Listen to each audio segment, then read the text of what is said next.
You are listening to the Super Freak Media Podcast Network. If you like this podcast, please be sure to show your support and follow us on our other social media platforms. Check out the links listed in the description of this episode to find out more. Thank you. Right, here we go. I want to put Kelly Rowland in this film and call it Destiny's Child's Play. Imagine a Child's Play musical set to the music of Destiny's Child, and yeah.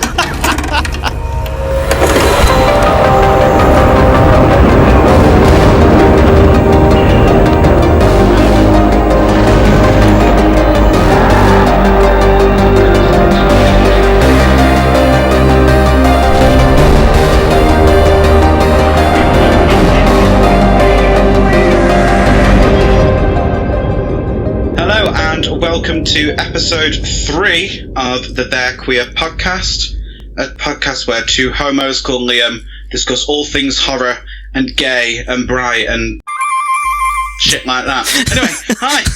That was a long one. Yeah, well, I'm never opposed to a long one. What's your profanity? Neither am I. Oh, sorry about that. I was looking for something that was in my hand, so we're already off to a great start there. Take that as you will. Can you not be gay for 5 minutes? Yeah, getting old now. Anyway, hi. It's been, this month seems like it's dragged. It's been 84 years. It's been a little while. I think spooky season as a whole is just a whole thing to get through and enjoy, but to also get through. Well, how have you been since we last spoke? Very busy, I will say. Pretty much the whole month was chock-a-block. I think on the last podcast, I spoke about the fact that we'd been shooting stuff, and then we had the short film that we were putting out, which has gone out, so we did manage it. But I have no qualms in admitting the fact that we were shooting the day before Halloween, like the last pickups. So I don't think it looks and sounds great. Oh, thank you. It was a challenge, but we got there. And the reception seems really good so far from people. We've had a couple of reaction videos, which are absolutely hilarious. And our lead actress as well has also had a few people slide into her DMs because she apparently looks thick as fuck.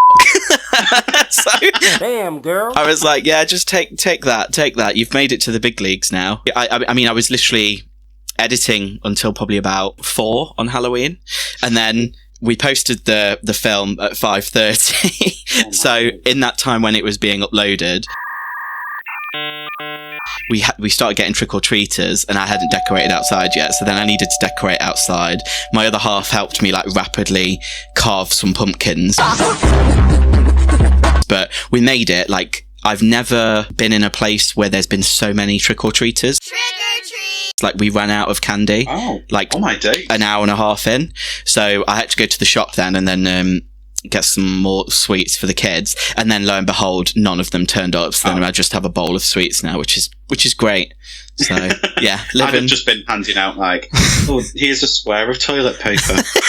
Literally, it got to the point where this is how tight we were. I opened a multi-pack of Chewits and was like, just take one Chewit, because there was gangs of them coming. It was insane, but it was nice to do it again because obviously COVID was a thing last year. Go outside, don't go outside. It was good to see people enjoying themselves again at Halloween. But you looked like you had an amazing time at Halloween. I really did. How have you been? What have you been up to? Yeah, I've been good. I've been busy with work. On the day before Halloween, I was at a party dressed as Juno Burt. Pause. It's absolutely stunning. Loved everything about it. Got drunk, but not drunk to the point where I was horribly hungover the next day, which that's the sweet spot, isn't it? When you get drunk enough to have a good time, but the next day you can still function as a human. And I didn't take my wig or costume off at any point during the night. In fact, at one point, it was about an hour after most people had left and everything was wrapping up. The only thing I did was went and changed the dress, and I just got into a pair of trackies. I still had the wig, the makeup, and the long fur coat on. So. I thought you were going to say I just got into a comfier dress. And I was like, what? Your costume was absolutely killer, though. I knew who you were straight away, and I absolutely friggin' loved Juno Birch. So me too. You did very well. Juno's probably my favourite drag performer. outside of Jackie B. I'm obsessed with Juno Birch. You're incredible. If somehow she's listening, and I'll just tag her in it on Twitter if need be, I want her to know how much I love her, and I think she's absolutely stunning and gorgeous. And if we ever do Mars Attacks, I'd quite like to get her on. Oh my God, can you imagine? That would be ace. That would be so good.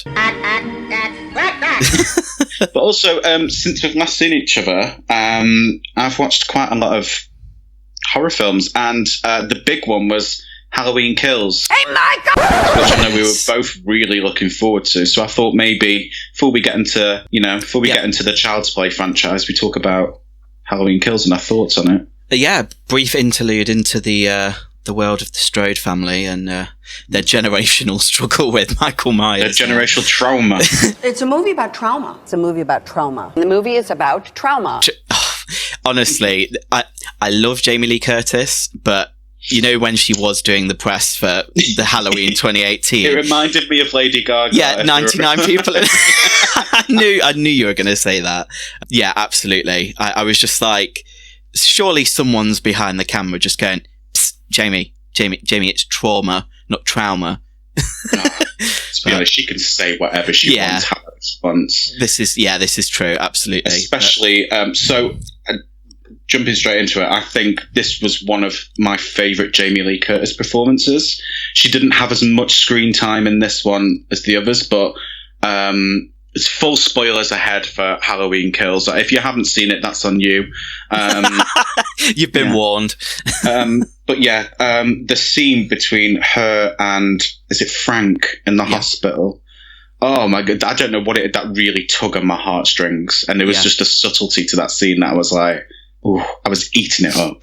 I think I watched an interview with her because she's very much obviously a person. And I think this is what I appreciate when actors treat horror films with, I think, the seriousness and the amount of thought that they deserve. She said how they'd spoken like behind the scenes about this whole backstory, that maybe he was Karen's father and they'd had like a one-night stand or something, or because of what she'd been through, she didn't let herself get close to anyone. But if Michael Myers hadn't been a thing, she might have ended up with this guy. And I thought it was a really nice little touch to see a bit more of a human side to Laurie, because I think she's almost in some ways become like a Sarah Connor style character, where she's supposed to be as almost immortal and I don't know, as strong as Michael is in many ways. And I think it was a very sensible decision to keep her in the hospital and this not be her against him, because that needs to be, I think, what Halloween Ends is, obviously. So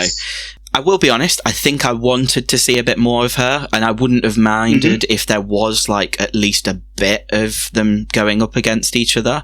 But then at the same time, there was this part of me that was like, well, this is real. She was stabbed in the stomach. So, and the surgery as well. Like, I love when they show like how gritty and real it would be, because there's nothing worse than, however much I love the Scream franchise, it always stands out to me that Sidney Prescott probably gets stabbed a shit ton, but then kind of just carries on.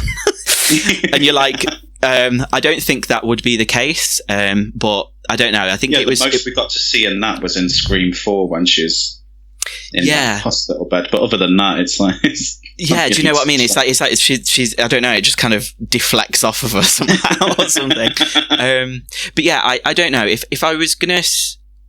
I think, you know, going into this film, I had obviously very high expectations because we'd waited so long for it. Yeah. And I'm not going to lie, when I watched the 2018 film, I left initially quite disappointed. Like, I didn't really like it bar the last 15 minutes or so. Like, I thought that was like, this is incredible. And I liked all the little throwbacks and nods and stuff, but I wanted it to be a bit more. And I think we definitely got a lot more in terms of Michael being absolutely brutal in this one. Oh, this was the scare. Like, I think the 2018 for me was the scariest Michael. But I think Halloween Kills Michael's the most brutal I've ever. Straight up savage, like from the opening. I do want to have a word with whoever edits the trailers for these films and giving too much away, because the fireman scene, if they hadn't shown as much as that in the trailer as they did, my mouth would have been, like, my jaw would have been on the floor seeing that. Yeah, I think that the sad thing was, and I mean, I suppose it would have been interesting to see if it had have been released last year as intended, if the marketing team would have had to have given so much away, because I understand they had to keep drip feeding us to keep us happy. They had to rebuild the hype, didn't they? They had to get that momentum back up. And I think when that after the initial teasers had dropped and we knew that we were getting it this Halloween instead, when we then got that trailer, don't get me wrong, I must have watched it like an insane amount of times because I was just like, holy shit, this is insane.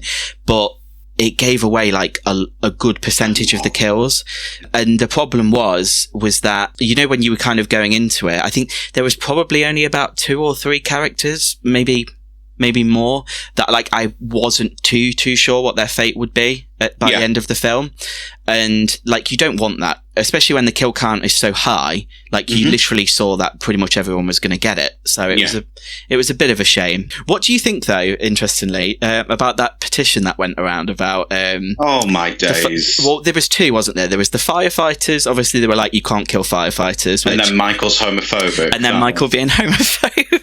No, I love an equal opportunities kill. I love it. I mean, I think it was actually quite sweet that he put the music on. He positioned the gay couple's bodies together. I thought it was lovely. I think Michael's an ally. Gay rights. Yeah, gay rights. I think he is, yeah.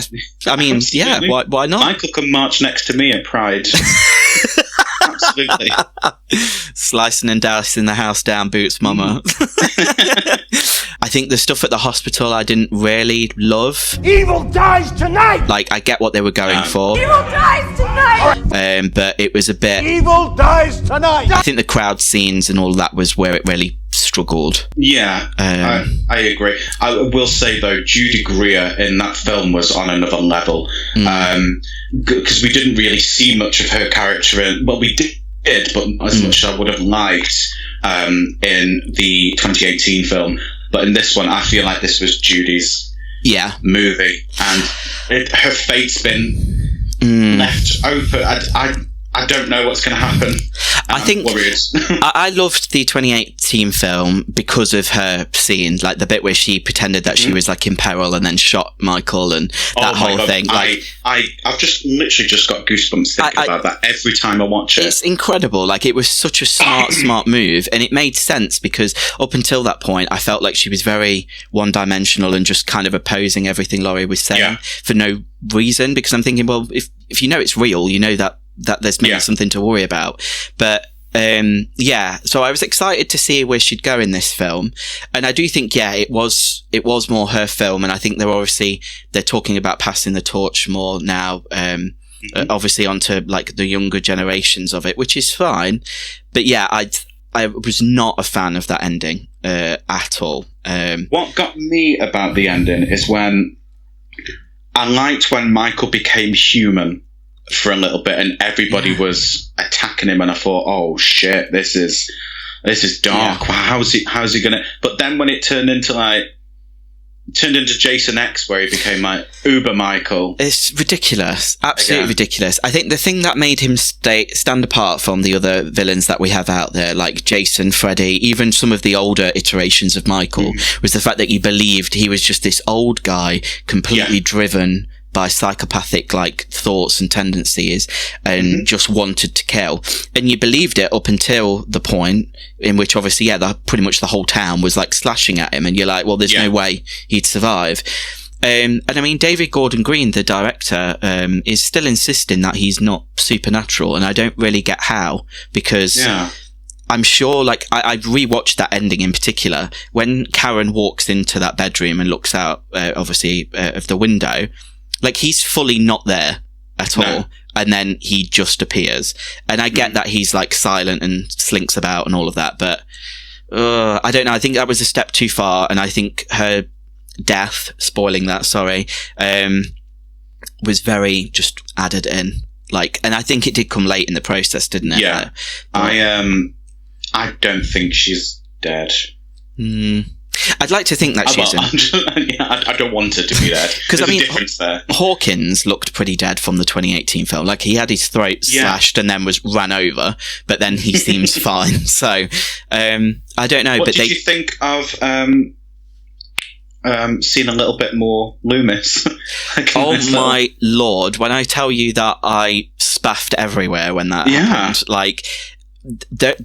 Honestly, I would be more than happy for there just to be a whole film of that sort of thing, even if it's kind of like side characters and we see hints of like young Laurie and we see hints of Loomis and all of that. Like, I think they nailed it. And when I've watched the film with other people, and even obviously when I first watched it, the bits that probably scared me the most in this Halloween Kills was the bits when it was set back in 78. I thought that looked spot on as well. Like, it was incredible. I literally was like, oh, this must be like deleted footage or something like that. But there was one actor who played the young Hawkins, and I was like, oh, I've seen him in something before. That's the only thing that threw me out of it. Took you out of it. Yeah. No, I agree. But it was genuinely spot on, and I didn't enjoy it as much as 2018 because I loved the moment I came out of the cinema from the 2018 Halloween. I was like, if I could do cartwheels, I'd have been doing them. But the one thing that got me the most in Halloween Kills is the music was. I mean, the music in most Halloween films are spot on, but the music in this one in particular, the new version of the theme is just absolutely gorgeous. It's killer, isn't it? I mean, they've definitely. I think that's why I think horror fans struggle to have a bad thing to say about it, even though I think on the face of it, this film was kind of dumb in a lot of ways and did a lot of the things that horror fans are constantly trying to convince other people that we're not all about this. But I mean, I guess it was a middle part of a trilogy, so it was never going to be it wasn't going to be an Oscar-winning film. But I think, the way that they've got Carpenter involved, the way that there's the legacy cast have kind of come back, it was hard not to like it. I think if you're truly a fan of Halloween, then you're going to like that film. Put a pin in that, because I have notes upon notes upon notes about the Child's Play franchise. Hi, I'm Chucky, and I'm your friend to the end. Hidey ho! Yeah, so we've leapt from one horror legend to another, a more recent inductee to the Horror Hall of Fame, I'd say. Absolutely. And I just want to put out a spoiler warning, not only for the franchise as a whole, but for the TV show. As of recording, episode 5 was aired the other night, so we will be discussing that. I have a lot of thoughts.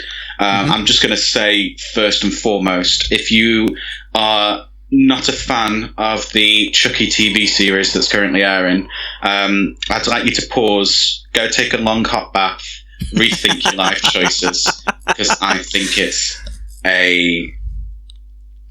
the best horror TV show I've watched. Wow. Okay. Yeah. Okay. It gives me what I want. Like, this is what I love in horror. So yeah. Yeah. Okay. No, I can see it.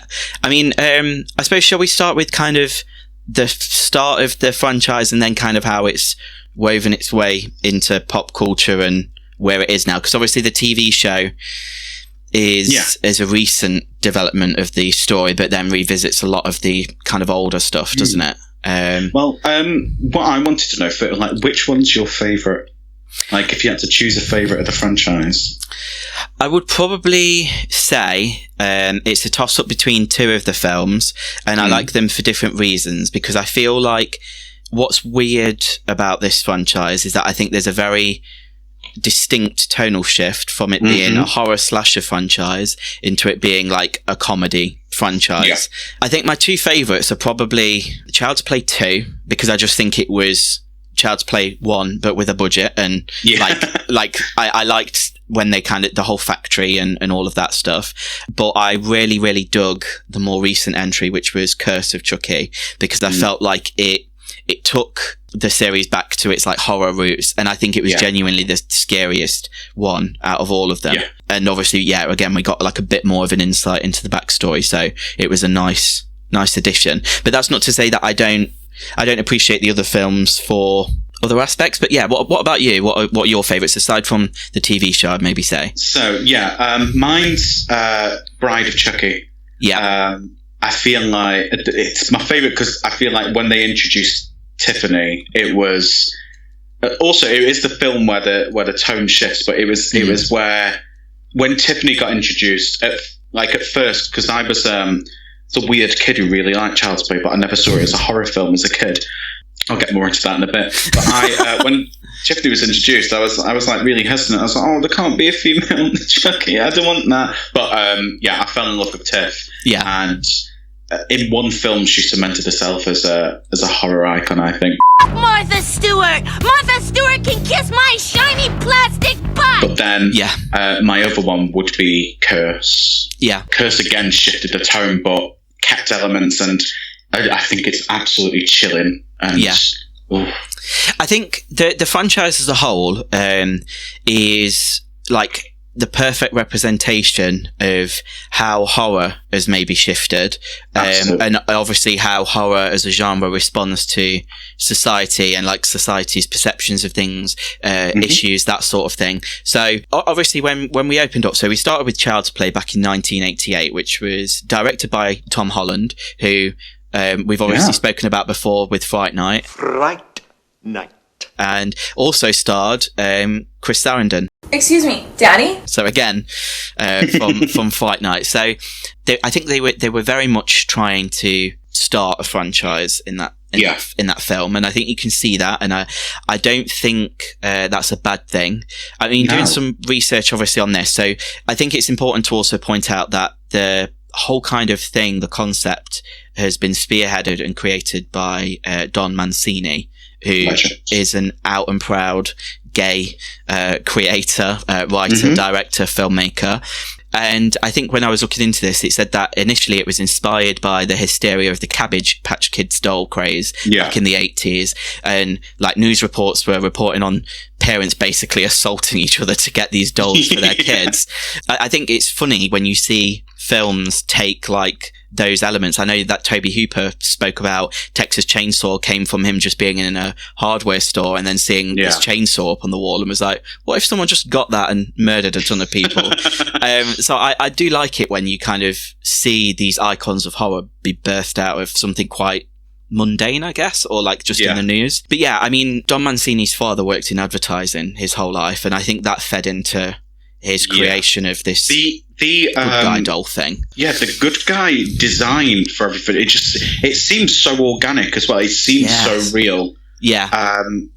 To the point where like I see things and I'm like, that really looks like good guy marketing. I mean, it's kind of scary. I think rewatching, because the last couple of days I've watched the first three, like back to back, and it's seeing like the cartoons that you would like see on like breakfast TV as a kid, and the advertising and the packaging, and like it just made me laugh. And I think even there's this kind of like nod and a wink that there's a lot of inappropriate accessories like maybe associated with this doll. So he has like a tool set and like a drill and a hammer, and then like on his shoe he has like a little gun like in there. Like, I mean, what? Like it's just weird. There's something not quite right about it, which I think's great. But then it was nice to see that there was then some consistencies through the storyline, obviously with Mancini overseeing a lot of it, but also we had characters kind of recurring. I will say as well, just kind of moving on from the first one, but obviously we've got Alex Vincent playing Andy Barclay in the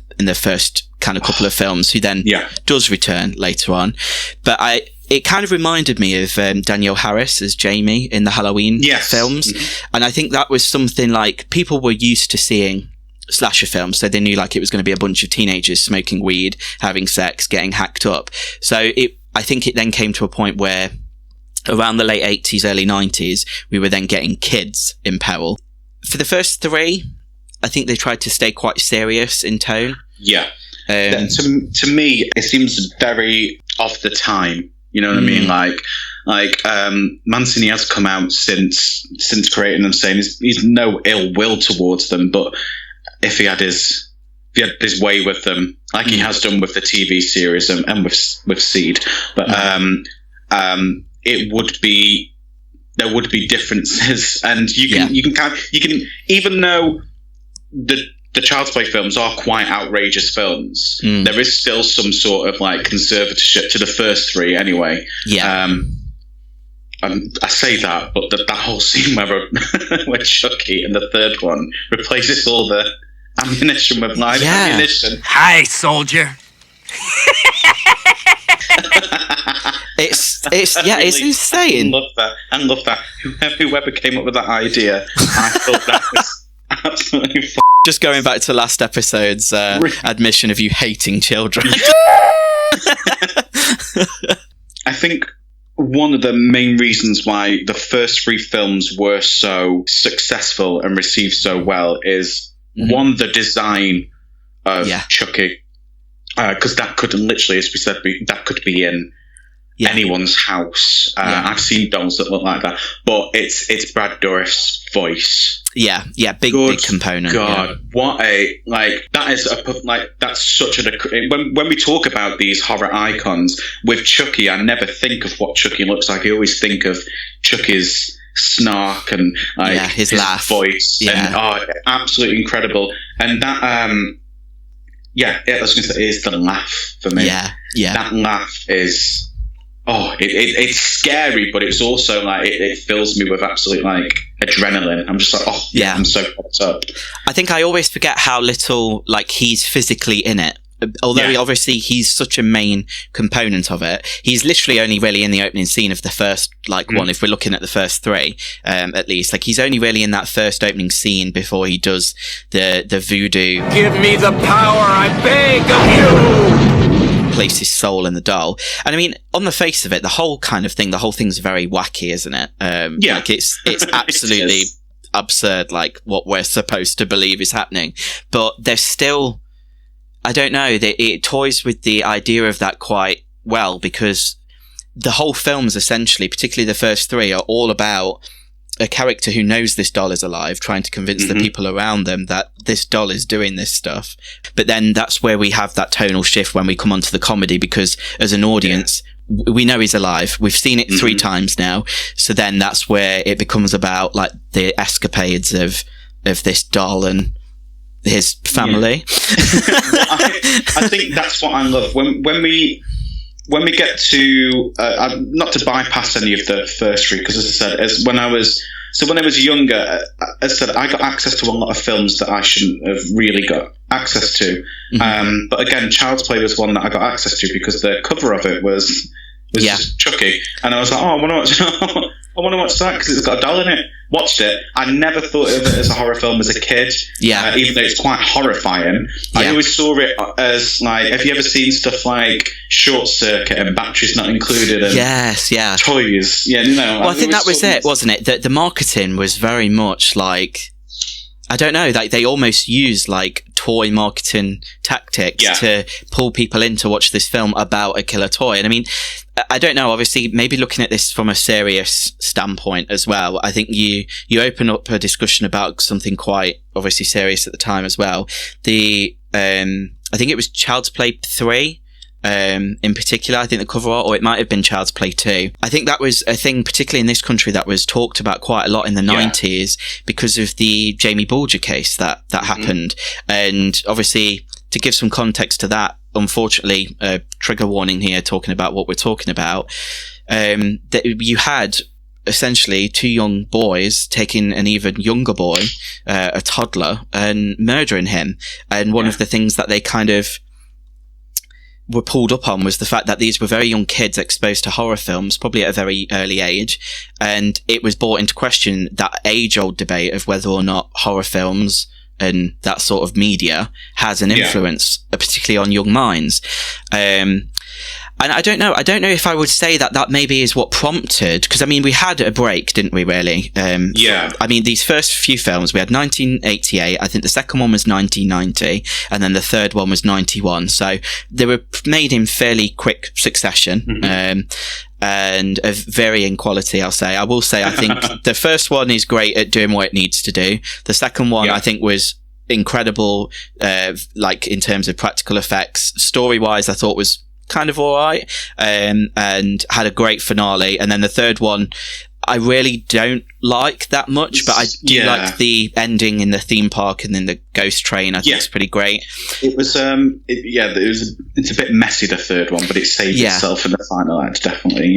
Yeah, absolutely. And I think then, obviously we were led onto this hiatus, and then when Chucky made his return, it was kind of then as something completely different, wasn't it? And I think that must have been in some ways due to the response from the public, because I think a lot of people did demonize this character as Yeah, so it maybe was around something. Child's Play 3, and when the two young boys who were the perpetrators of the attack, it came out that they were exposed to watching Child's Play 3, and then it started the debate of, this must be the reason why, and this film's disgusting and demonizing, which, I don't know, we're using real life tragedy, but it's, as a creator, being accused of those things, what Mancini's thoughts were, because obviously as the queer community, we've been accused of, suggesting that, we influence young people into a life of debauchery and all this. So it kind of, obviously, when all this happened, I was a couple of years old. I think it was 93, the attack. I think it was soon after I'd been born, to be honest. I think my mum said she can remember me being brought home from the hospital and then that being all over the news, and it kind of terrifying her as a new parent, which I think it would. I mean, it's horrible to even think about today, isn't it? Absolutely. Really? But yeah, it's I do, because it does remind me of a lot of like historical cases of if you think of how queer people have been demonized of influencing young people. So I think that it was a clever move going into Bride to change the tone of that, to take away from that, bring in the comedy, but also to create a film that's not only because at the time as well, it was very inspired by, the shift in horror at the time, but I also think with it being such a dramatic shift from that, and also taking Child's Play out of the name and saying this is a Chucky film. I think they were very clever with that. And as I said, absolutely, Bride remains my favourite. Not just because of that, I really like how camp it is. Well, I think, so I mean, if we're talking about that shift then, obviously, because I think that was really the main turning point for this franchise. And I think I will dare to say it's kind of remained on a steady path since Bride, like in terms of what it's offering. But obviously in the mid 90s, you had Kevin Williamson, another queer writer and creator, collaborating with Wes Craven on Scream. And I think that's really what put the nail in the coffin for a lot of slasher films. People were bored of these films that we'd seen in the 80s, and they were so formulaic. So the twist was that we'd make it super meta. We'd let the audience in on the joke. And I think, Bride of Chucky is very much that as well, in what it references. You get queer people into a franchise, they will fill it with pop culture references and make it better. Absolutely. I think the one that springs to mind for me that I absolutely adore, because obviously Child's Play and Chucky, obviously in particular, I would argue in some ways is a Universal monster of his own, obviously a more modern day one, but he has the backing of Universal. And I think it was absolutely friggin' amazing that when Jennifer Tilly's character of Tiffany, still in human form, is then killed and electrocuted, it's done with the Bride of Frankenstein on the TV screaming, bubbles everywhere, electricity everywhere. Like, it's so camp, but it's fantastic. It's awesome. It's so good. It is. So the thing that I think the reason why I love the Bride and Seed more than any is because of how much more input, and the TV show, anything after the third one, thinking of it, is how much more input Mancini has into the story, the direction of everything. You can really feel that, and you can really, I feel like the first three, it sounds awful to say, but you could actually take Chucky out of that and put another, you could stick, I don't know, Michael in there. There's Michael Myers, in a way. Whereas with these ones, like these films wouldn't work without Chucky, and you can feel Mancini just being like, these are the films I need to make. He needs to be a little shit. Yeah, and, absolutely. I love how much of a little shit he is going forward. It's so hard to do, like, everything about him. Once you should hate this character, but it's so hard to hate him.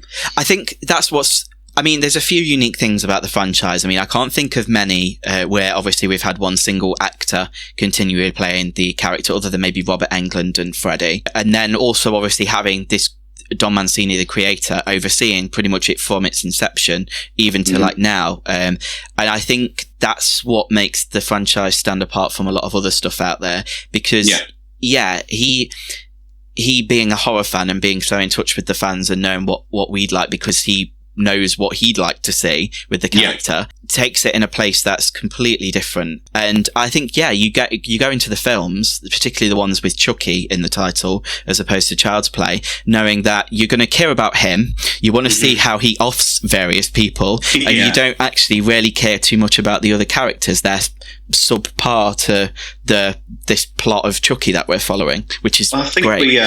We find that with a lot of franchises, that once the initial like franchise creator or dreamer steps out of it, that's when it starts to slip.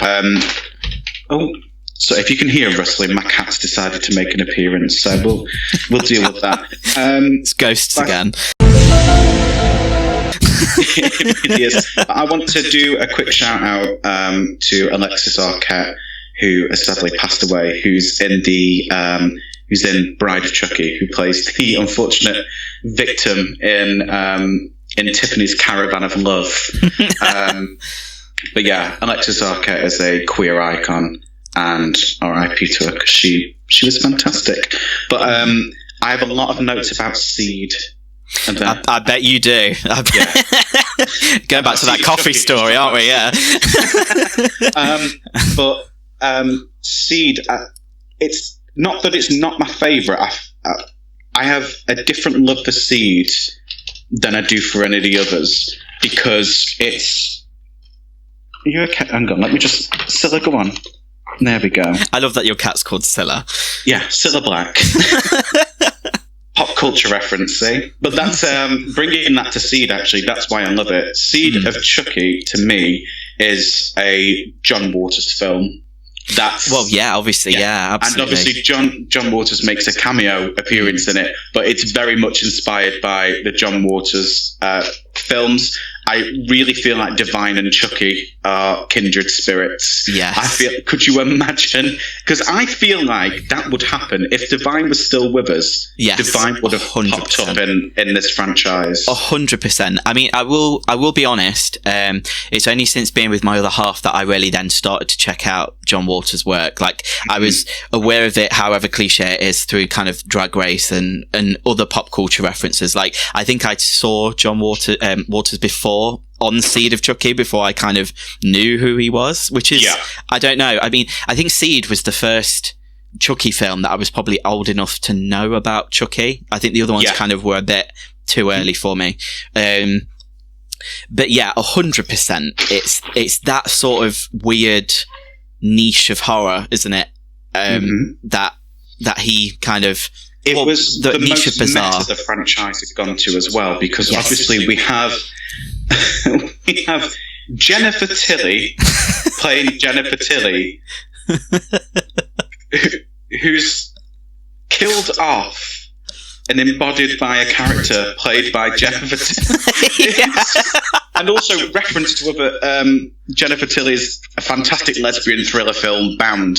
If nobody's watched Bound and you like a good lesbian film, please go and watch Bound. And I think I'm going to go and watch it after this, to be honest. But yeah, Seed for me was I think the reason why it resonates with me so much is because I'm a huge fan of Rocky Horror. And it was the first time outside of Rocky Horror that I saw gender being shown as something that isn't in a rigid binary and not played for laughs. Well. That was a huge part of it. Even though it was a comedy horror film, I feel like the stuff with Glenda was handled with some nuance. It'd never been done before. Like, I can remember watching it and then it just being a completely new idea to me. But again, I mean, I'll take that as, I think it's because I was very young when I watched it. But at the same time, I can remember just watching it and being like, if I'm going to be honest, I think the reason I watched it is because I had a huge crush on Hannah Spirit from Hess Club 7. From Hess Club, So I think I watched it because she was in it. And then, I was greeted with this whole gender bending kind of out there character and reveal, and it's but now also canonically gender fluid. Well, yeah, Chucky as a dad, which is just weird to say, has like this whole kind of internal kind of debate going on as to whether or not he can accept it. But then he comes through as one of our best allies in horror, which is full absolutely spoilers insane. for the TV show. It's like, I've got a queer kid. I have a queer kid. You have a kid. Gender fluid. And you're cool with it. I'm not a monster, Jake. Just nonchalant, not made a joke of or anything. And Chucky should change the stripes on his good guy top to the rainbow stripes, personally. Just go full pride any day of the year. But I feel like Tiffany would be that mum who'd be like, I've got a queer child, Pride. At the front of the That parade. mum at Pride. If she wasn't a homicidal maniac, who'd be that mum at Pride being like, I'll be your mum. You know what I mean? Yeah. I love Tiffany so much. As much as we've spoken about Chucky being great and Brad Dourif obviously being a legend, Tiffany would be nothing without Miss Jennifer Tilly, would she? Absolutely not. And I said this before we start recording. Jennifer Tilly is 63 years old. The woman was too stunned to speak. And still looks absolutely incredible. My nan passed away at 63 and looked nothing like that. I'm sorry to laugh at your nan passing away. But, I feel like my life would have gone in a different direction if my nan looked like Jennifer Tilly at that age. I think when you told me, I didn't believe it. I thought she was like in her 40s, to be honest. And I mean, obviously we'll get onto the TV show, but the latest episode, she is cracking. She is amazing. And I love how much love she has for the franchise as well. Yeah. As an Academy Award winner, I think I'm right in saying. And you know what? Good for her. Like, her transformation scene in Bride of Chucky, where she's getting herself ready, is so f***ing camp, and I love everything about it. Yeah. It's like the most exciting part of Drag Race is when you get to see the transformation. And they should get Jennifer Tilly as Tiffany on Drag Race. That would be insane. It'd be as a guest judge. I'd love that. But I'm obsessed with Tiffany. She has become one of my favourite horror characters. Everything from the voice, the mannerisms, the look is just iconic. And I feel like whoever was the brainchild behind everything to do, well, mainly with casting Jennifer Tilly, needs an award just for the casting. I imagine Mancini was quite heavily involved in that. But I mean, at the time, because obviously I think she was in her, I don't want to say like prime, but like, in terms of like, she was involved in a ton of other projects and all of that. For her to then, turn around and be like, this is a horror franchise. And I am more than happy to be a part of it. And to do the stuff that she does in it as well is insane. But it must have just been so much fun. Like, she must love doing it. I feel like I've read a lot of people who have been involved with the franchise and said how much love they have for it. I mean, in the latest films, in Curse and Cult, we have Andy returning, who I will say is a very attractive adult. Oh my God! I'd be trying to suck his soul out if I was there. He's very much blossomed. But also, a newcomer to the franchise who's doing a phenomenal job is Fiona Dourif, Brad's daughter, who, oh my God, the family resemblance is striking. Yeah, it is. It's insane. I think I didn't at first realise, and I think they did it cleverly. I mean, I suppose we've kind of naturally moved on to Curse kind of now, because obviously that's where we get the introduction to this character. And I will argue, as I said earlier, this is one of my favourite entries into the franchise because it did make Chucky scary again. Absolutely. I mean, you've kind of got like this gothic setting. It's a bit of a whodunit sort of thing. The kills are insane and very gory, but at the same time, like, although I think it was, because it was straight to DVD, this one, wasn't it? And that the other ones had obviously been a bit more in the theatrical release. It didn't feel like cheap, and it didn't feel like it was a disservice to the story or the characters. And like you said, we're now getting Fiona Brad's daughter involved in a sort of meta way, because obviously then we find out that the characters also got some connections to Charles Lee Ray. So yeah, I personally thought it was great, and I think it was nice to see it evolve, because obviously we kind of got like this silly, campy, really out there entries with Bride and Seed, and then we went back to Curse, which phenomenal in my eyes. But then I don't know, I was somewhat then disappointed when we went to Cult, because I don't think it was anywhere near as good. I feel like Kurt, because obviously Seed was the first time Mancini had stepped into the director role in the franchise, and I don't feel like it was the film that he wanted to create. I feel like there was a lot of pressure to everybody responded well to Bride, and it's tongue-in-cheek, and let's make it campy again. And I feel like the break was very much needed, because I feel like Curse is the perfect blend of the first 3 films and Bride and Seed. Chucky's still making like his quips. There's still that tongue-in-cheekness, but it's got the absolute chilling horror of the first 3. I think again it was kind of referencing though the time of like horror and what was kind of going on, because I mean, of course, obviously with Bride and Seed, we were kind of at this turning point in horror where horror comedy was becoming quite fashionable. And then we just had like Scary Movie and stuff that were like killing it. Absolutely, and then obviously you had like Freddy vs Jason, so you had like icons going up against each other. Oh, so Freddy vs Jason starring Kelly Rowland. Freddy. Freddy. Here we go, she's returned. Can I just make a quick pun then, in that case? Right, here we go. So, Kelly Rowland, thank you for joining us on the podcast. You trying to compensate for something? I want to put Kelly Rowland in this film and call it Destiny's Child's Play. Yes, queen. Come on, get real. Wow. Imagine a Child's Play musical set to the music of Destiny's Child. I mean, I can't stop thinking about it. I kept thinking about it last night, and then I was thinking of which songs I'd put in there. Tiffany would do a whole thing to Bills, and yeah. I can't deal with that. And the scene in the third film where they're like shooting up each other, it'd be like, I need a soldier. Yeah. It just, yeah. And his theme is just I'm a Survivor. Just the whole thing. No, definitely.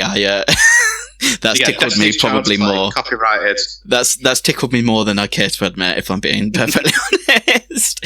But yeah, going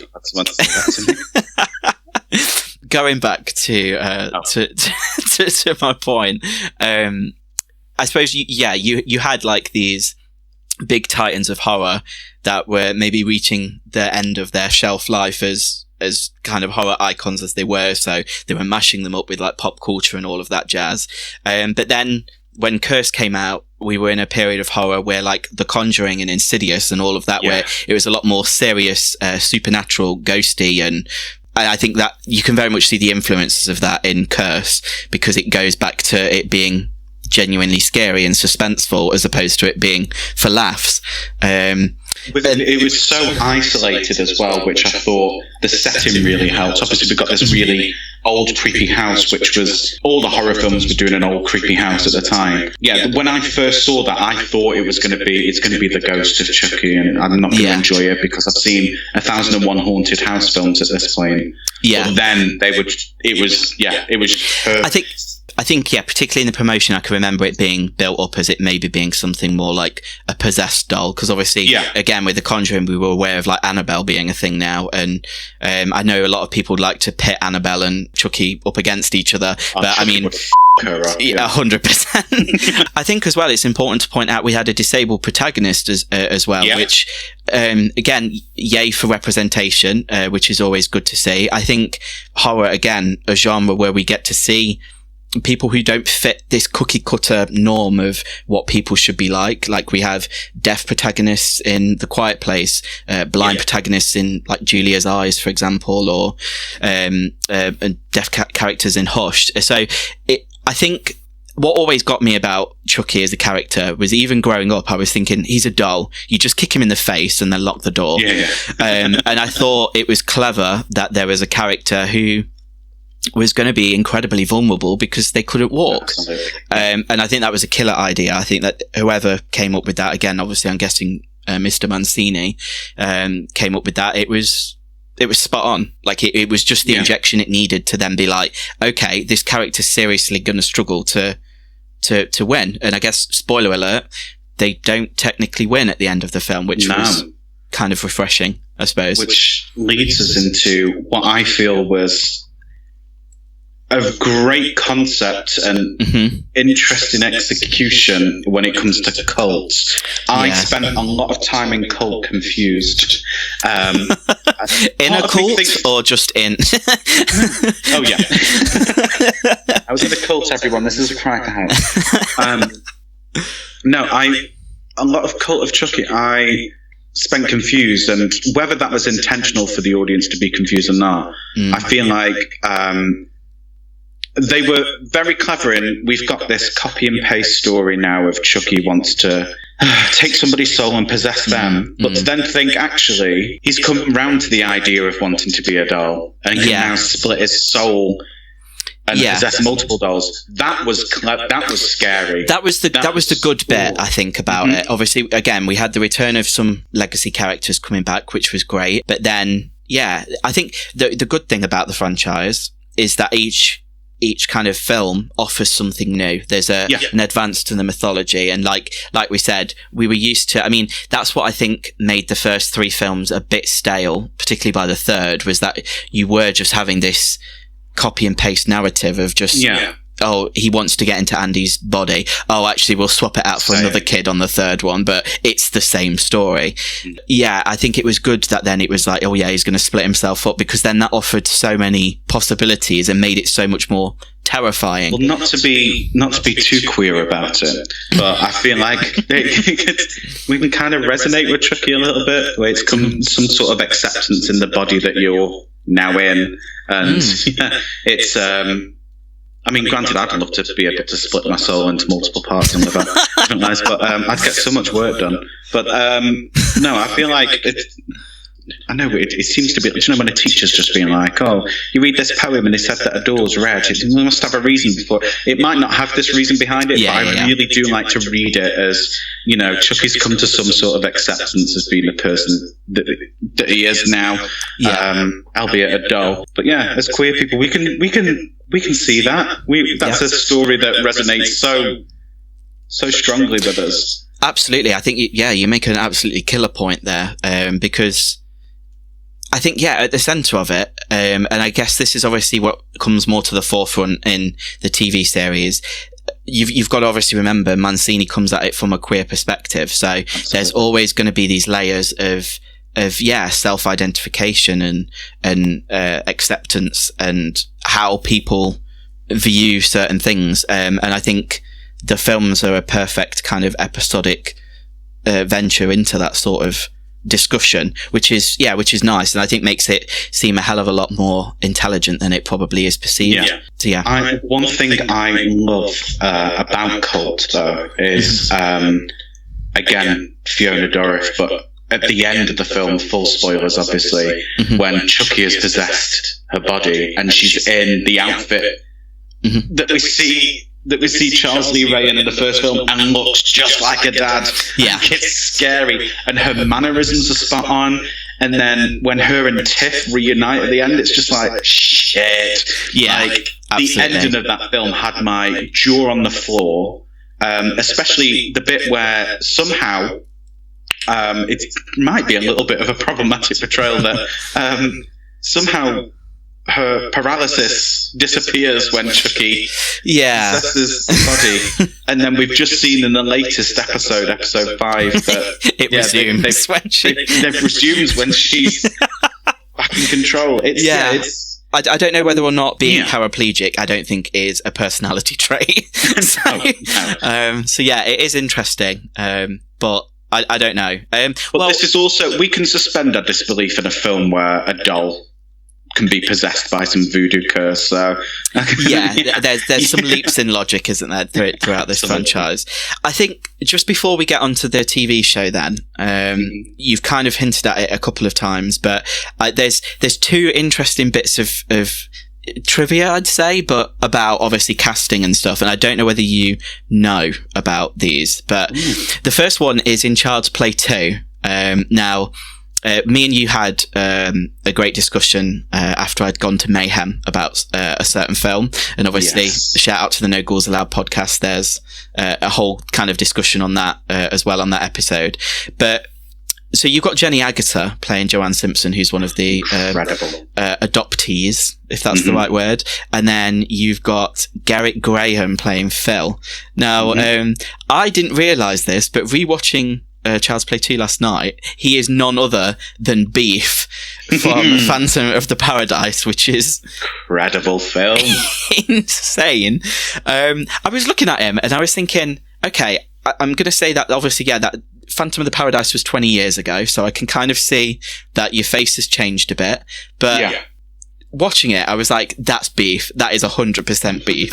And lo and behold, it was. So that was a nice little discovery. Also, for listeners, if you've not watched Phantom of the Paradise, again, sort your life out, go for that long hot bath, and then if you question are your a life big choices. fan of the Rocky Horror Picture Show, it's often shown as a double bill with Rocky Horror because it touches on some similar, it's still similar themes. It's gay rock opera. Absolutely. This was a nice little discovery. But yeah, kind of going to the TV series then now, and particularly this latest episode. Have you read about something, or do you know what was kind of special about the episode? I don't know. I haven't read anything. It was special to me because it made me cry, but I'll let you know why in a sec. Well, this was episode 5 is the latest one that just went up, wasn't it? And yeah, like you said, we got Jennifer Tilly back and Fiona Dorff as well. But we got an interesting flashback to young Charles Lee Ray picking up a girl in the club and going home with, 2 women, and then one of them... Was that digitally de-aged Brad Dourif? No. It was Fiona Dorff with some makeup on. No. Yes. Because I was like, they've de-aged him so well. Like they've not got that weird. What's the term? I can't. Uncanny valley. Like Uncanny valley. Yeah. I was like, God, they've de-aged him so well. Well, I was watching it like, this is really weird. Like they've because you could tell that the voice was redubbed. I think, but it was done in a way that obviously the whole thing's a bit kind of campy and weird, but you were watching it and I was thinking, oh my God, this person looks like Brad Dourif, like in the original film. Having just watched the original film and then watching this episode, I was thinking they've done very well here. But then with you saying so much this episode as well, like the resemblance, and we leave Cult with Fiona Dorff's character in the clothes of Charles Lee Ray almost. I think I saw on I think it was Twitter, I saw people going like, any idea who plays young obviously Charles Lee Ray? Was it Tommy Wiseau? Was it? And then it was revealed that it was Fiona with some makeup. But the way that she embodies her father's character as well, incredible. Like the mannerisms, everything. It blew me away because obviously she must have had a hell of a job that episode, playing him as him, but also part of his soul in her body as her own character. That's like a mind. She's absolutely phenomenal, and I've only ever I hope to see her in more things because she's such a good performer. But the TV show I have a lot of love for. I think this is the best evolution from film to TV I've seen. As I said earlier, and it's not hyperbole, it's my favorite horror TV show that I've seen because I feel like it's the culmination of everything we've seen so far blended into this. He's absolutely nailed the tongue-in-cheek humor and the horror element. And the fact is, it's so unashamedly queer that I can't get over it, and I can't stop talking about it enough. We have the queer protagonist who's not played for laughs, hasn't got a coming out story, which means a lot to me. And in episode 5, seeing him share a kiss on screen, I mean, I'm not an emotional person, but I'm getting a little bit choked up thinking about it now. Yeah. Like, I just started crying, and I didn't expect that to happen. I knew that there was going to be some attraction there, but I didn't expect them to physically show anything, and for them to do that means so much. Absolutely. And I was just there, and I couldn't help but get choked up about it. What I'll probably say is, I think, let's kick off the discussion then of the TV show, because I want to kind of maybe get my qualms out of the way first, because like you, I have a lot of love for it. But I do think when it started and when I first watched the first episode, was not a fan of it all that much. And I think, unfortunately, it was partly down to the character of Jake, who's played by Zachary Arthur. Again, I think there's a lot of newcomers on this. I'd not seen like a lot of people I'd seen before, other than maybe some of the older characters, who I didn't realise that Devon Sawyer was his father. He looks very different from, playing twins in the first episode, but then very different from his Final Destination days and Eminem days, but we'll get into that. But yeah, I don't know. There was something that just didn't sit right with me in that first episode, and I don't know whether or not, if it was filmed chronologically or what, and I don't know, it just kind of, the performance just came across a bit clunky for me to begin with, but then I will say, as the episodes have gone on, I think he's a really great protagonist. And I don't know, I almost feel like you can see him getting better, if that makes sense. Like, he's a lot more comfortable. I do like the fact that, I think pretty much, from the outset, he was unapologetically gay.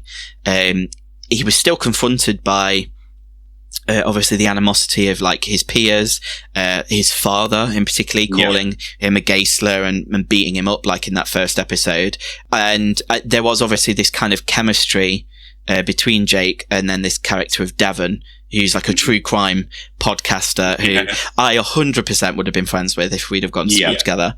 And I think what got me was the fact that these characters were so young and these stories were being told. Like, I don't know, you're almost used to now, when we say young adults, I think it's mainly like 18 to like 20-year-olds or whatever having these gay or queer storylines. But to see a character who is told to be 14 going on this journey, I thought was very refreshing. And he doesn't seem like a stereotype as well, which is great. Like, he isn't camp as hell, and he isn't... I mean, like, I'll just preface this with saying, like, there's nothing wrong with being, like, you know, camp and all that, but to see us not being portrayed in a way that everyone seems to think that we're portrayed, and then to show us that we have interests outside of our community, that we, you know, we make sculptures. That made me feel ill, but anyway. And, you know, and we have this, we're just people. We're just people, which was really great. But it was the bullying in it, because from the trailers we saw that some kind of like bullying was going to happen, and none of the bullying is homophobic bullying as well. No, which absolutely. Is thank for that. I'm so glad that isn't in there. And it sounds horrible.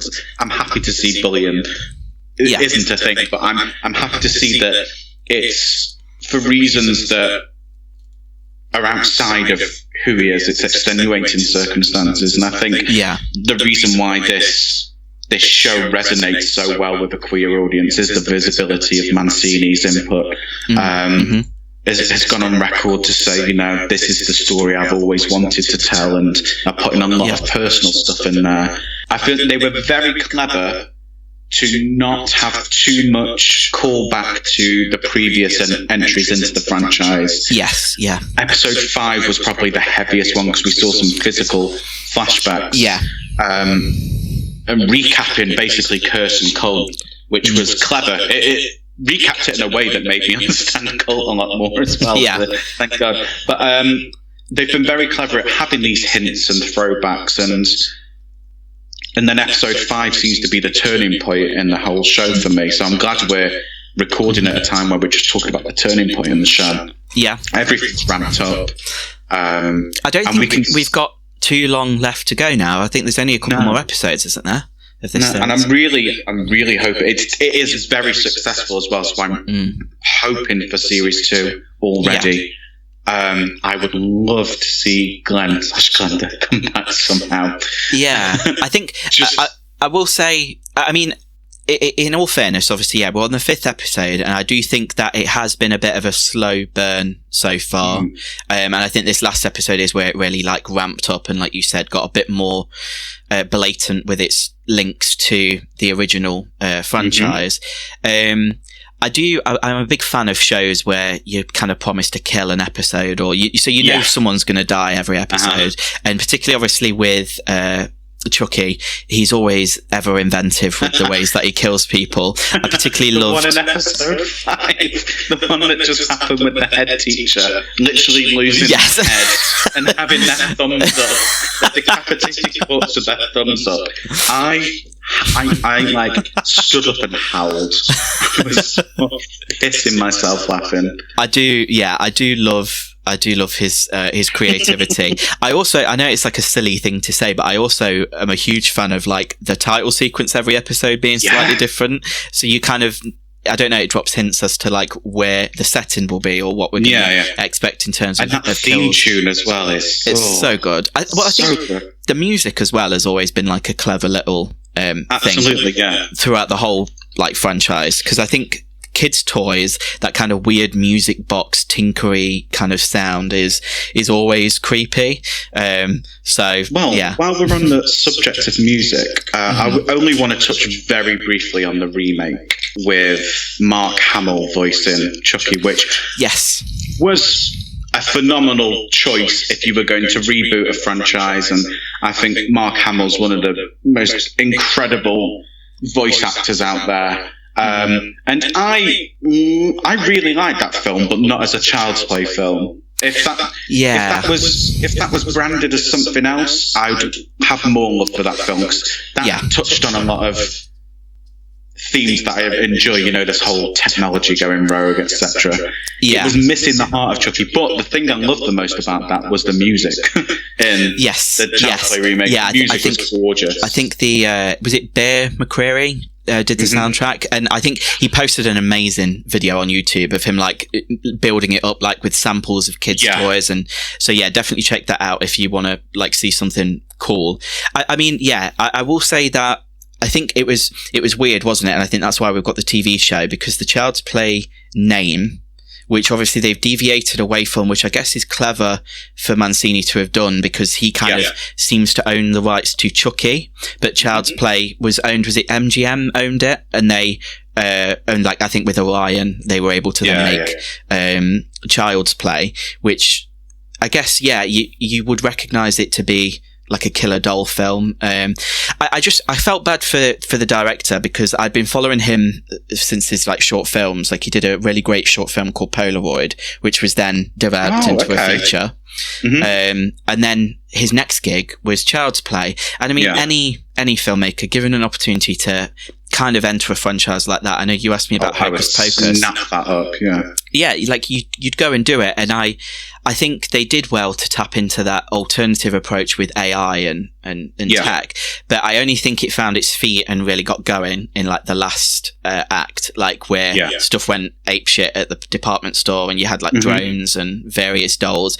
And I think in some ways that's what Cult should have done. In terms of like where Chucky then realized he could fragment his soul into various dolls or people or whatever.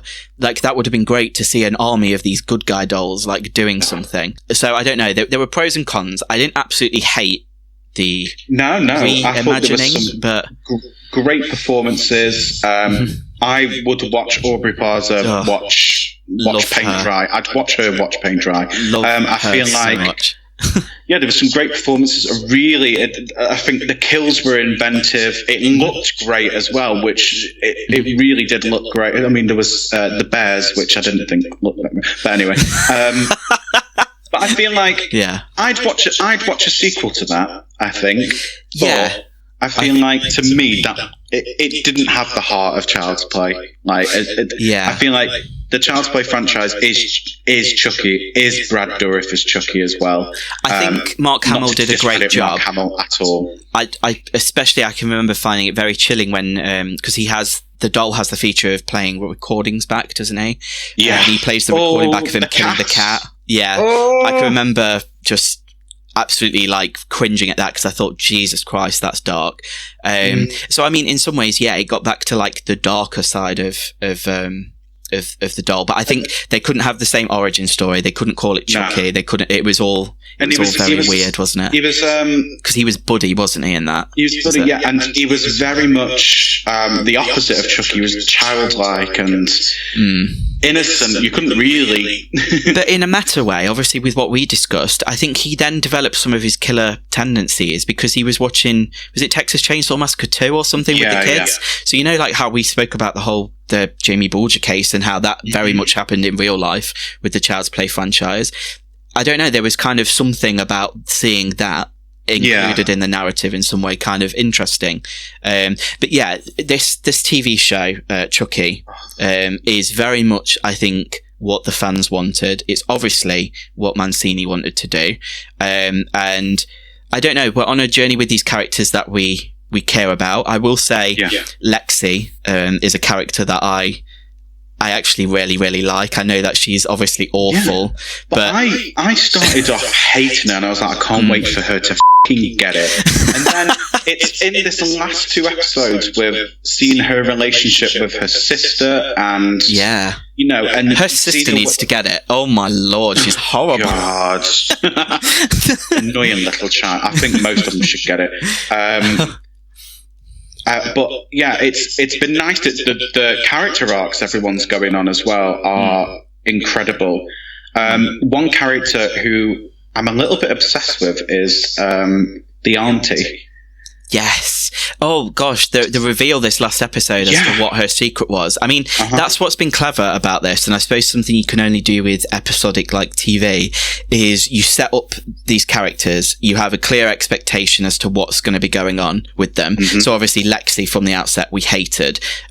We had the secretive auntie, and like on the face of it, his uncle, which then obviously kind of turns into his stepdad after his real dad passes away, seems like a saint compared to his twin brother. But then by episode 5, all of these characters are in a completely different place. I mean, even Lexi's father seems to be standing up to the mum a little bit more. Yeah, that was a great scene. Like, I don't know. Mum or Mayor. I'm excited to see where that goes. I don't know if it's a potential spoiler, but I think this last week on their social channels, they posted a video of Jennifer Tilly in the mayor's kitchen. So I think we're going to get a nice little, hopefully a mashup, because I personally would love to see whether or not it's Jennifer Tilly or Tiffany or whoever we're getting, like, because again, I don't think we fully know who we're getting in this film, in this series. But I'd love to see her go up against the mayor. I think that would be like a cat fight for the ages. Absolutely. One character I can't wait to die, and I hope they do, is Junior. I think Junior is the most dislikable character in that. I feel sorry for him. I feel like he's got a lot going on. Let's kill him off. I mean, they don't shy away from killing kids, which is always a win in my eyes. I mean, last episode, we literally got like a young teenage lad just get absolutely stabbed to death on a balcony. So, in episode 4, the bit that had me in absolute stitches is Chucky just flipping his middle finger up right at the end. Because I thought, you little fucking shit, I love you so much. That bit had me in, like, because that's how the episode ended as well, had me in absolute stitches. I think this is the most fun the series has been as well. I mean, I think I said it before, it just blends everything about the franchise so far. They've done really well in drip feeding everybody the mythology as well. We saw hints of where it could go as well, seeing that Chucky isn't in complete control now when he's possessed. Maybe it's like He's stretched his soul too thin. I'm interested to see, what happens when Fiona Dourif's character obviously comes into contact with Chucky in the doll, because essentially that's two Chuckies that are coexisting there. So what happens there? But also, I think another beat of the franchise is usually with Chucky being a plastic doll, we're used to seeing this hideously disfigured, burned, sliced up, stitched back together version of Chucky. And it was nice that with the fire, we obviously then got this hideously melted version of Chucky, but then he's back in a nice looking version of Chucky again now. Because he knows he can leapfrog. I don't know. I think I'm interested to see where it goes. Obviously, I think we're okay to expect that Andy's going to make a return, and I think we were talking as well that Kyle from part 2 is going to come back. Turns up in a post-credit scene in, is it Curse or Cult? I think it's Cult, because I think Andy's in the post-credit scene of Curse, isn't he? Yeah, and just comes back and looks phenomenal and is wearing the beret, and that was camp as shit. I was like, this is fucking great. I love it. Do you know one thing I realised about those early films is, no offence to everyone involved, but the acting is dreadful. I mean, I would even say Chris Sarandon is not only saving great. grace for me is Jenny Agutter is, but she, she's a phenomenal actress. But the acting isn't too fantastic. That kid in the third one. Oh my god! I was just waiting for the whole film. I was just like, kill him. Actually, just kill him. Yeah, it's I don't know. I think they've always done, the female characters, I think, have always been the better characters in the franchise. That's because there's a gay man behind it, and we absolutely love our women. But yeah, I think I'm excited to see where it goes. I don't think there's too much left, obviously, of this series now, and hopefully it does tie up some loose ends. They've just got me with this. This is everything I love in horror. I love it when it's not taking itself too seriously. It's why Scream's one of my favourite films of all time. It's got its tongue in its cheek, but it's not too much. It's still taking itself a little bit seriously, and that's I'm loving it. Usually when we do this kind of things, I always think of like the drag race thing, but I think we've nailed it. I don't want to see anything else. I want Tiffany the doll to be on Drag Race. That's all that needs to happen. I completely agree. Yeah, we've had Miss Piggy make an appearance. Why can't we have Tiffany? I think it makes sense. I mean, one thing I will say just on the Drag Race front, I've not been the biggest fan of Series 3 of the UK one. I think because of some questionable decisions with judging. But have you watched any of Canada's Drag Race? I haven't. No, not season 2 now. Oh my god, it is. I don't know. I think, where we got like a great season of UK Drag Race, season 2. I think the same is happening for Canada's. Okay. There's a queen called Pythia, who I think I followed prior to knowing she was on there anyway. She is phenomenal. So I definitely advise checking it out. But they just did an episode where they did a horror film, like a slasher, called Screech, which was it was a good fun episode. But yeah, it's interesting. It's good. Speaking of horror and drag, if anybody out there is a lover of both, which you should be if you're listening to this, season 4 of Dragula is currently airing on Shudder, which is my favourite streaming platform. Please sponsor us, Shudder. Please sponsor us. But, give us that coin, please. Season 4 of Dragula is currently airing on that. Now, I'm going to binge the hell out of it, but it's being very well received, as has much of Dragula. Dragula is everything Drag Race should aspire to be. It's so much more inclusive. The whole line of drag is art is subjective. We're not here to judge your drag. We're here to judge your take on what it is. I believe it's series 3 or series 2. Forgive me, I've watched a lot of things in between. They have a Hellraiser themed floor show where they get to create their own Cenobite, and that was one of the most phenomenal things I've ever seen, because then it started to make me think, what would my take on a Cenobite be? Which leads me into some gay news that we've had in the last month. This month on Gay News. This is some gay news. Reporting live. Insert weird little soundbite here. Did you like that, by the way? I just thought I've got to amp up this drama. So, dun dun dun. No, we've had news that there is going to be a reboot of the Hellraiser film franchise, which has me excited because I am a huge fan of not the Hellraiser franchise beyond the second film.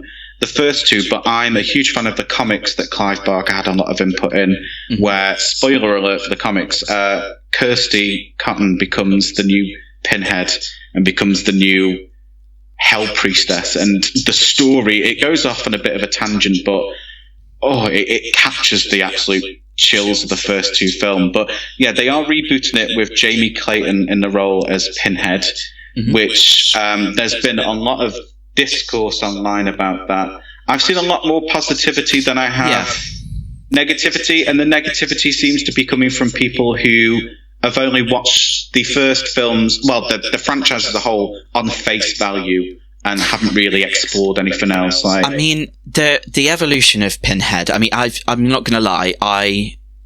This is bad, but I barely got through the first Hellraiser film. I just really didn't click with it, and I don't know if it's something to revisit and I'll really enjoy.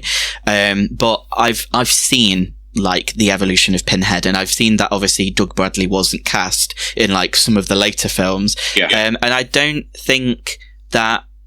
I don't think that there wasn't as many like qualms being raised about the fact that it was another actor as I think now the fact it's a female Pinhead that we're getting. But I'm sure I'm right in thinking in the original source material from Clive Barker, the character is androgynous and actually more female identifying than in male. the original short story, The Hellbound Heart, it's a novella.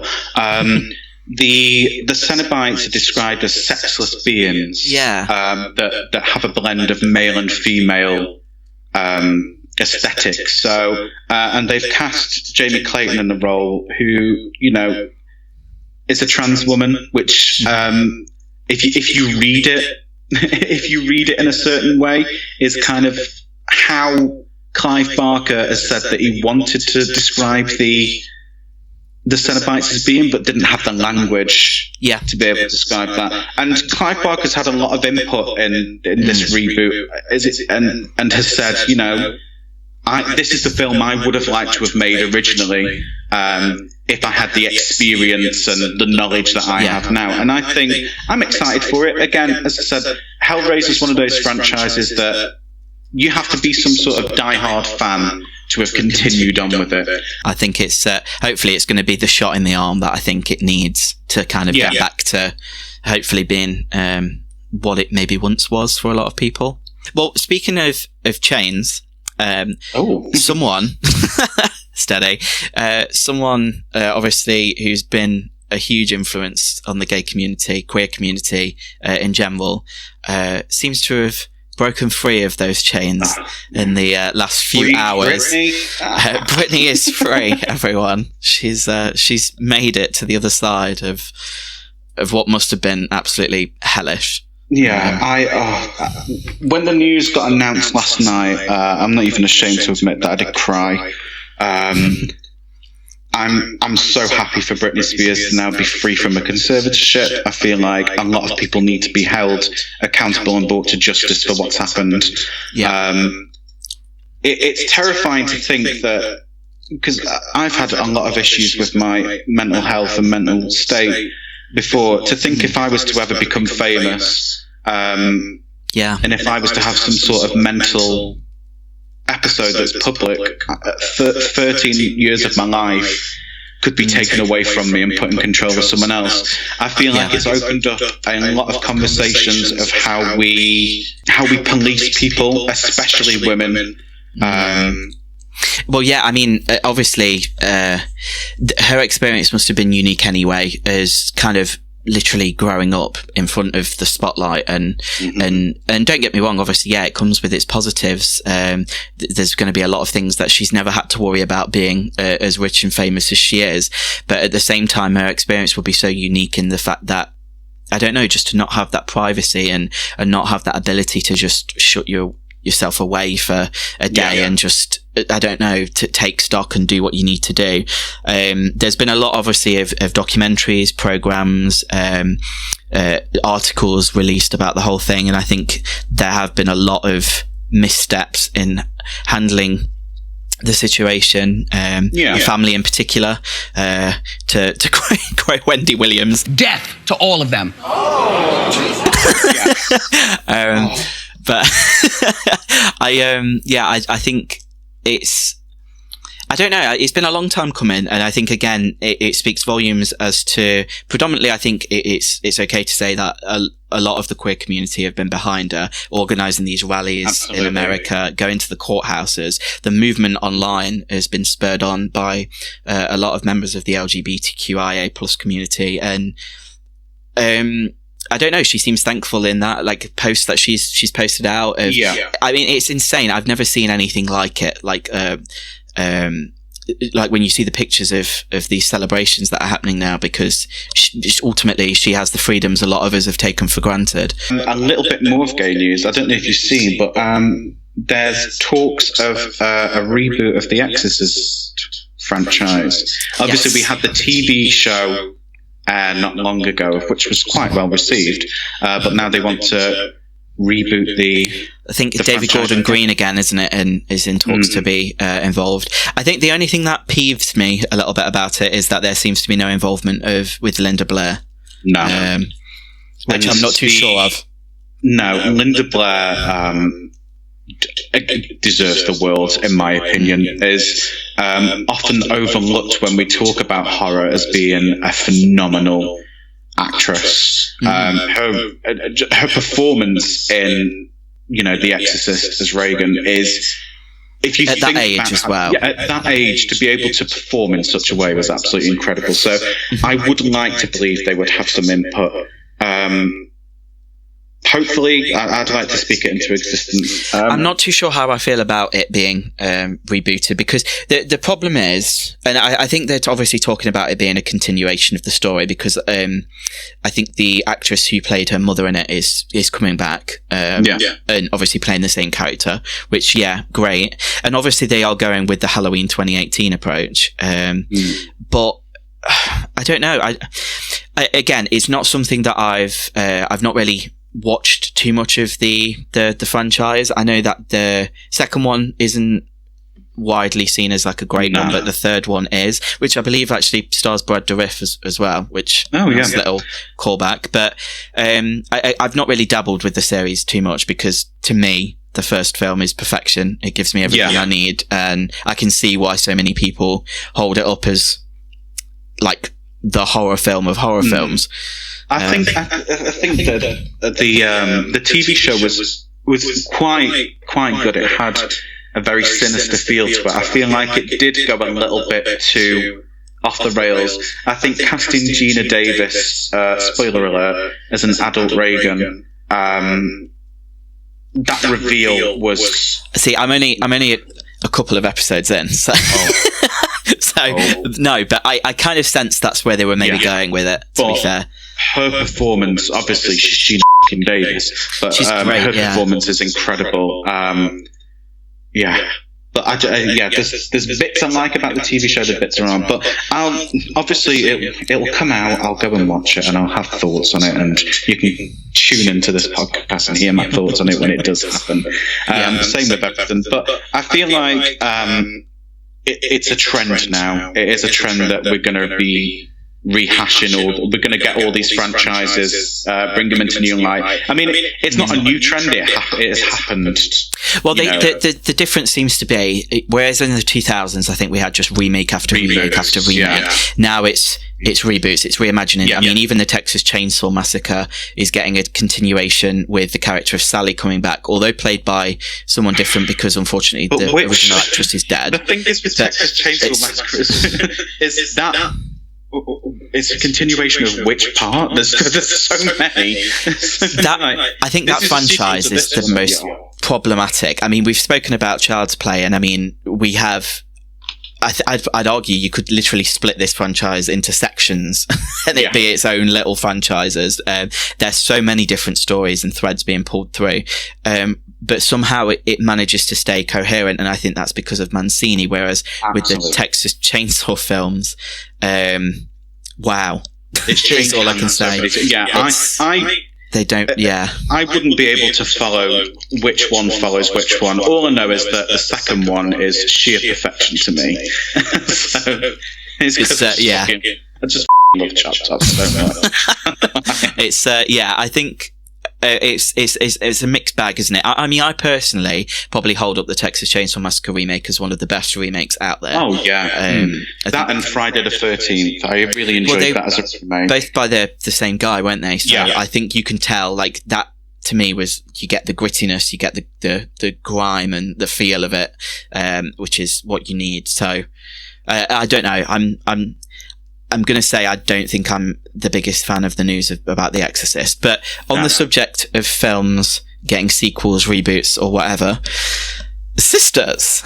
Oh my God. Yesterday was it was overwhelming. It was an emotional day for you, wasn't it? Yeah, but we got our first official photo from Hocus Pocus 2 of the witches actually being back. We got to see them in full costume and makeup and hair, and it was, good God, what a f***ing reveal. I needed that yesterday. It is, They all look absolutely phenomenal. It is insane to think it came out the year I was born, so 28 years ago. So we're talking like almost 30 years. I think that's the only thing that's kind of annoying me, is the fact that this is going to come out on the 29th year. Yeah. And kind of like, however much I want it now, hold off. Give it as on the 30th anniversary. But yeah, insane. They look insane. I mean, we've had some casting announcements from it. It's been confirmed that obviously the three witches are back, but we've had confirmation of Doug. I was going to say Doug Bradley then. Doug Jones. Doug Jones is back. Doug Jones is back. Very happy. Nothing on Thora Birch or Omri Katz yet. I'll say that. Yeah.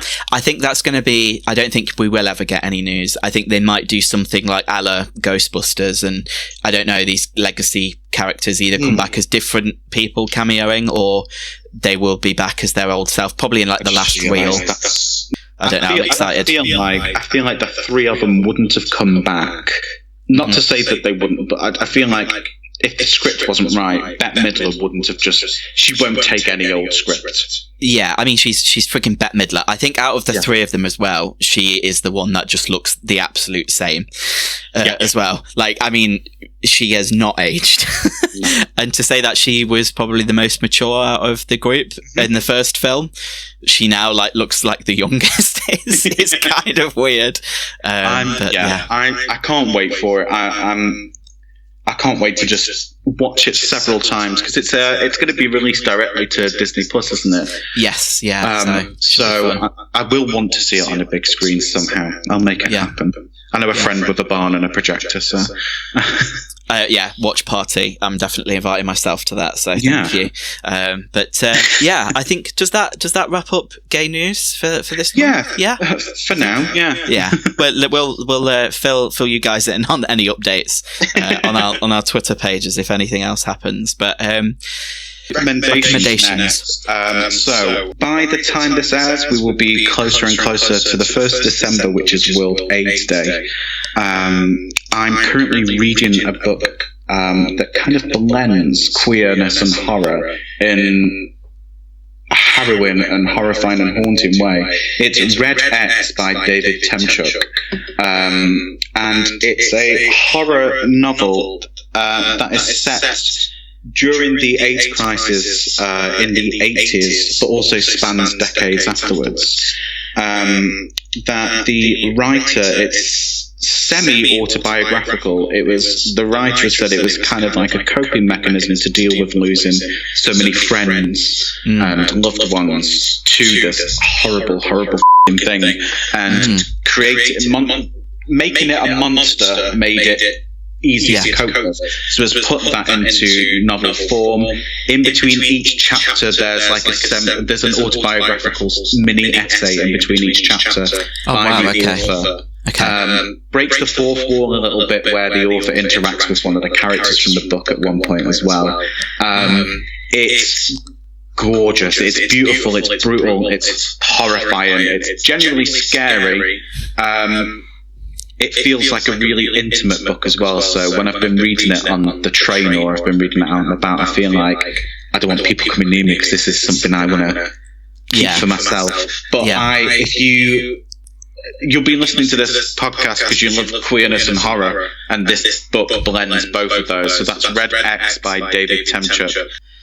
I don't know, it must have obviously been a very horrific time, and we've obviously seen in horror cinema a lot of comments be made on the AIDS crisis in monstrous form, but to me it does make sense for there to be that kind of embodiment of it. The reason why it's so well written is because it is such a personal story for somebody who's had a lived-in experience. Lived through it, yeah. Gosh, okay. Well, I will take the recommendation, and we'll obviously maybe try and check that out by the next time we get together, because that sounds quite interesting.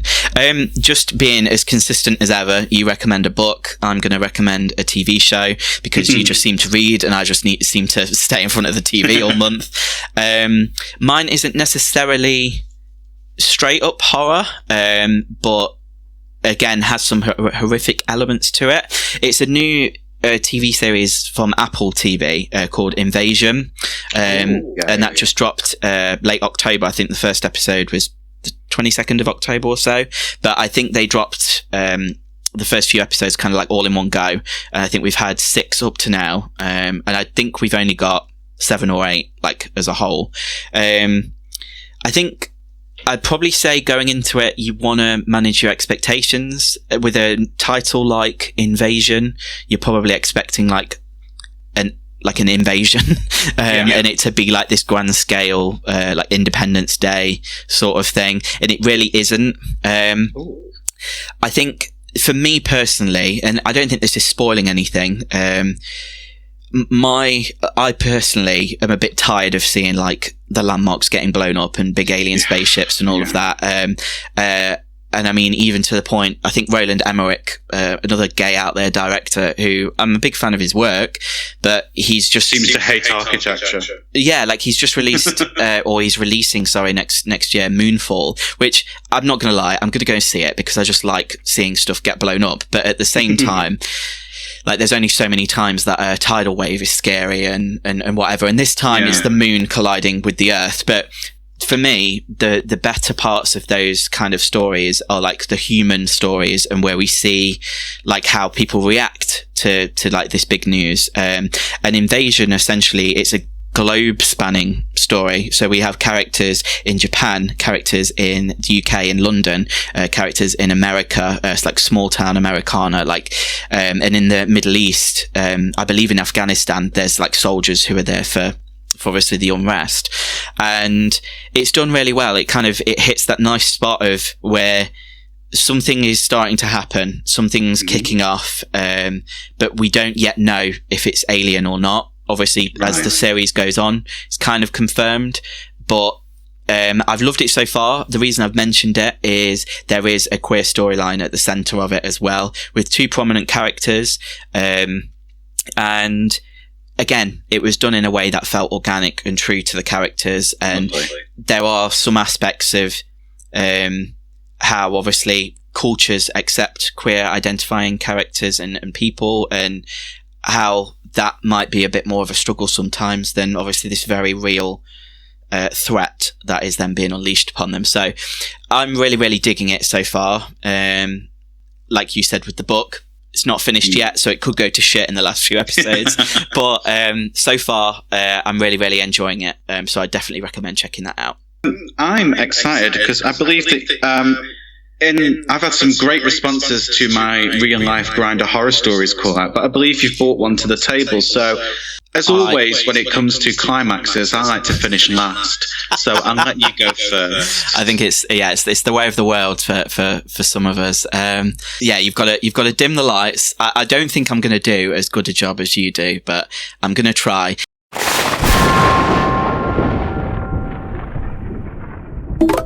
Now, this is just from a website called Issue. So it's an anonymous Grinder horror story. It's listed under a 2-minute reads. This is entitled The Masked Man. So, he was only 300 feet away from my bedroom when he messaged me. He told me that his front door would be unlocked. I'll be waiting, he said. Intrigued, I walked over to his house. As I entered, the first thing I noticed was his collection of porcelain dolls. I explored his house and found him in a dimly lit room. The walls were covered in plastic wrap, serving Dexter before he killed someone realness. Wearing a leather mask, he turned to me, and I screamed and bolted out of his house. He then blocked me.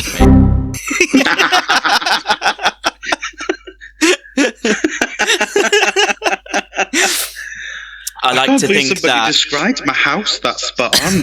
I was going to say I had no idea that people wrote about like how I treated people, but okay. But yeah, so it sounds like when you said leather mask, it made me think. Have you ever seen The Collector? Yeah. Absolutely love that film, so I don't know where that puts me on the weird scale. But it's. I feel like when would you have been out? Because it was porcelain dolls for me. I'd have been out at that point. Like I'd have been running before we got to the mask bit. I mean, the thing is, right? You know, to people outside of like the community or like who experienced maybe this, the fact that on the apps, you know how many feet away people are. Also, the fact that it's quite normal to say, I'll be waiting and the door will be unlocked. That sort of thing. Like, I think to some people there's the alarm bells, but no, we carry on. We get past the collection of porcelain dolls because we think, oh, okay, he might just be that kind of gay. And then, I think the plastic wrap is definitely like, okay. The plastic. Yeah. But I don't know. I think I might have been back in when I saw the plastic wrap because I fancy the shit out of Michael C. Hall as Dexter. Each to their own, I guess. But the candles are still lit. The lights are still dim. You take it away, Liam. You sit yourself back and get comfortable. There's also an anonymous story that's just called Gagged and Gagged Again. Picture it, Derby, 2021. He's just around the corner. I'm going to his house. I knock on the door. He answers the door. The candles are lit. Romantic, I think. We go upstairs. We take our clothes off. We start doing it. He inserts his into my mouth. Manages to reach the back. I start to feel sick. He starts peeing. I'm peeing again. At a continuous stream to which I start to throw up. A mixture of vomit and piss. I quickly jump back and put my clothes on again and start to leave. He gets up, in his hand, piss still streaming, running after me, trying to piss on me. I slam the door. I'm gone. I delete Grindr. The fact that I didn't think you'd be able to top the coffee story last month, but you somehow did in terms of growth factor is an achievement. So thank you to whoever sent you that, because Jesus Christ. What gets me is the idea of him, this bloke just running after somebody, dick in the hand, still peeing. I'm gonna get you. I'm gonna get you. Like a really shit water gun fight. It's I think that's a slasher film in itself, isn't it? The Golden Shower Killer. But wow. Okay, well, you've had it, guys. There was your fill for your Grinder horror stories this month. Yeah, you filled quite literally. Yeah. You got a double feature. I don't know where I'm going with this, but it's crude. But yeah, I suppose that concludes this month's episode of the podcast. We had everything. We had killer dolls. We had piss in the back of your mouth. Yeah, we've had a lot. I think we've covered a lot. We had shout outs to Shudder, who should sponsor us, and they definitely will after those horror stories. Absolutely, it's the sort of family, the family friendly content that we like to see. But speaking of family friendly content, obviously next month we're moving into festive season. I still don't want to acknowledge the fact that Halloween is finished, but it has, and we're moving on to more seasonal times with Christmas and the holidays coming around.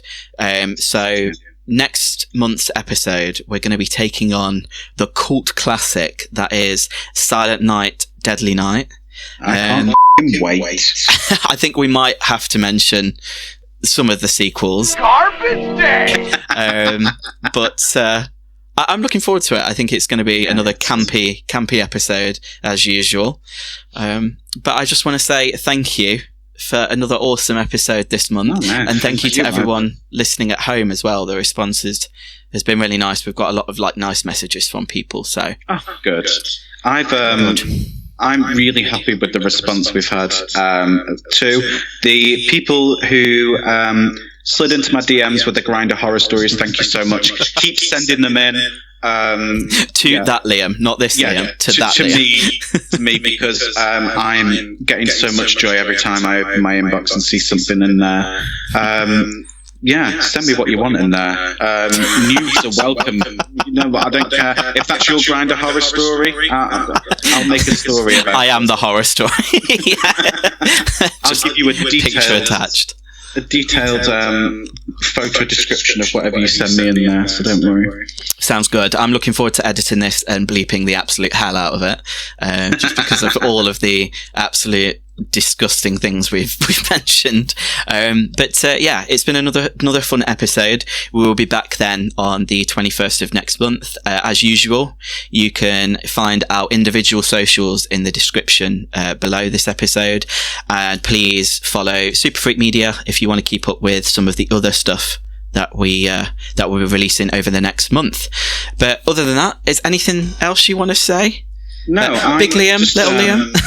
I want everybody to go and check out Take a Look, which is the latest Super Freak Media short for Halloween. Share wherever you can. Please, if you do want to make your own reaction videos, please do. I love watching a good reaction video. And I just do want to end it a little bit seriously, as I mentioned before. The 1st of December is World AIDS Day. And it's important still to know your status. Remember that U equals U, which means undetectable, means cannot pass HIV onto somebody if you have a low viral load. So read up on that. I'm not that well equipped to be giving you all the information, but check out the Terence Higgins Trust, who are a great charity who deal a lot with HIV/AIDS. And I'm going to see if I get this right. Closets are not for people. Therefore, babysitter killers and monsters. Aye, that's the one. Right? Nailed it. Woo! Nailed it. See you later. Bye.